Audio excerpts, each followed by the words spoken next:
നീതിമാന്മാരെ കർത്താവിൽ ആനന്ദിക്കുവിൻ എന്ന് ഇന്നത്തെ പ്രതിവചന സങ്കീർത്തനത്തിലൂടെ നാം ഏറ്റുചൊല്ലുമ്പോൾ യേശുവിൻ്റെ വക്ഷസ്സിൽ ചാരിക്കിടന്ന് അവിടുത്തെ ഹൃദയത്തിൻ്റെ തുടിപ്പ് മനസ്സിലാക്കിയ വിശുദ്ധ യോഹന്നാൻ ശ്ലീഹായുടെ തിരുനാൾ ഇന്ന് തിരുസഭ ആഘോഷിക്കുന്നു.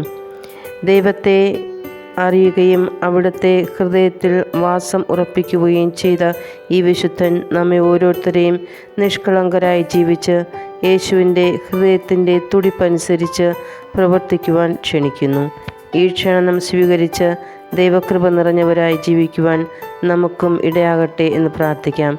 ദൈവത്തിൻ്റെ വചനം പ്രഘോഷിക്കുവാൻ അവസരം ലഭിച്ച ഈ വിശുദ്ധൻ തൻ്റെ എഴുതി വച്ച വചനം നാം എടുത്തു വായിക്കുമ്പോൾ അവിടുത്തെ കൃപ നിറഞ്ഞ മനുഷ്യരായി അവിടുത്തെ മനുഷ്യ അവതാരത്തിന് സാക്ഷികളാക്കുവാനുള്ള കൃപയ്ക്കായി പ്രാർത്ഥിക്കാം.